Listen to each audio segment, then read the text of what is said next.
वंदे गो मातरम साथियों, बसंत पंचमी के दिन खिला ये फूल आज पूरे 3.5 महीने का हो गया है।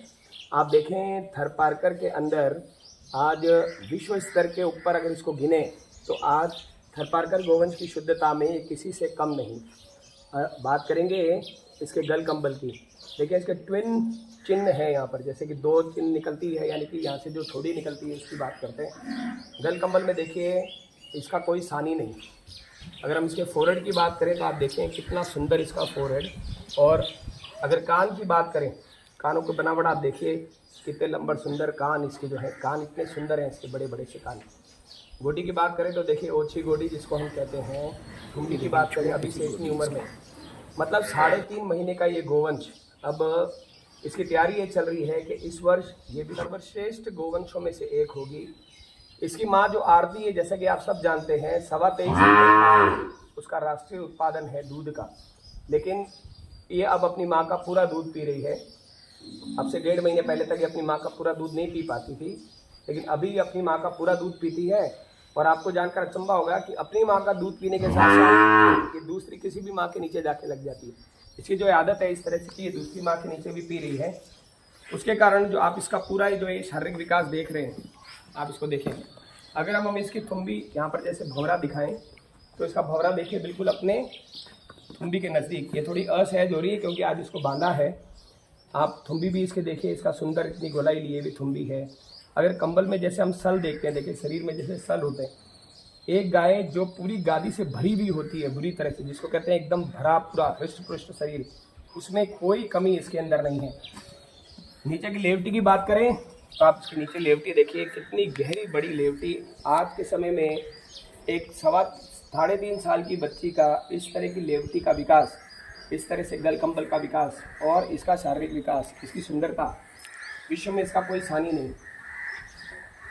मैं आभार व्यक्त करना चाहता हूँ जोधपुर और भारत के भामाशाहों का, जिन्होंने हमें ये साहस करने का अवसर दिया, जिसके कारण आज हमारी गौशाला में जो भी गाय ब्यारी है, हम उसका पूरा दूध पूरे वर्ष तक उसके बच्चे को पिला पा रहे हैं।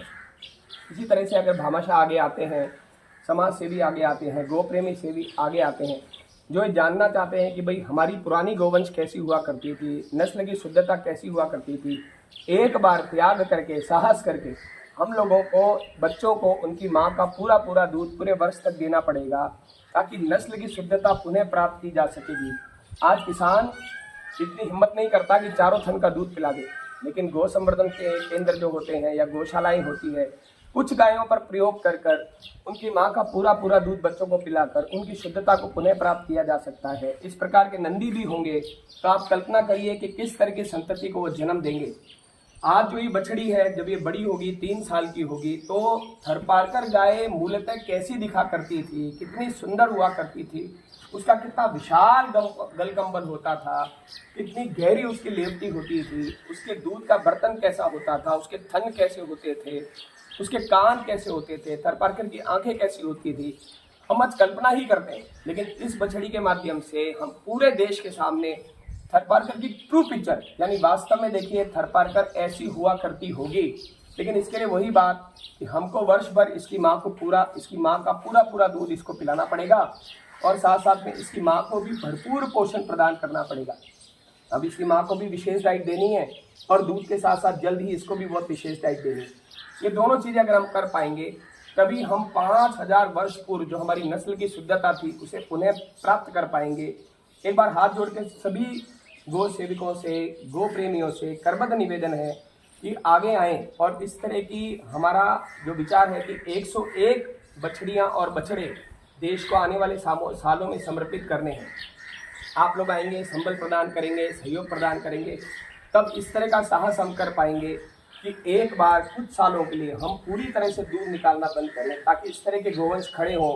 और जब ये गोवंश होंगे, इनके अंदर जब दूध के बड़े घड़े भरे पड़े होंगे, जब दूध की नदियों की संकल्पना हम देखेंगे, तो मात्र 1 थन से इनके बच्चे धाप जाया करेंगे।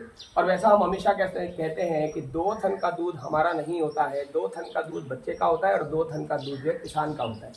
अगर किसान इस विषय को समझे कि 2 थन से ज़्यादा दूध नहीं निकालना है, तभी जाकर इस तरह की संततियों को हम संरक्षण कर पाएंगे, संवर्धन कर पाएंगे, गायों को खत्म होने से बचा पाएंगे, उनकी नस्ल को नष्ट होने से बचा पाएंगे। मात्र दो थन का दूध कम से कम हमें नहीं निकालें तो दोनों तरह से हमको अच्छी गैया भी प्राप्त होगी और अच्छा नंदी भी हमें प्राप्त होंगे, और नंदी के साथ में गैया के साथ में किसान को भी भरपूर पोषण प्राप्त होगा। तो आप सबने जो ये हमें संबल प्रदान किया, इस तरह के जो गोवंश को तैयार करने में आप सहयोग कर रहे हैं, उसके लिए आपका बहुत बहुत हार्दिक आभार। शीघ्र ही एक शुद्ध थरपारकर नस्ल का गोवंश किस प्रकार का होना चाहिए, उसकी क्या क्या कैरेक्टरिस्टिक्स, क्या क्या फीचर, क्या क्या विशेषताएं होनी चाहिए, हम आपके सामने साक्षात रूप में रखेंगे कि इस तरह की हुआ करती थी थरपारकर।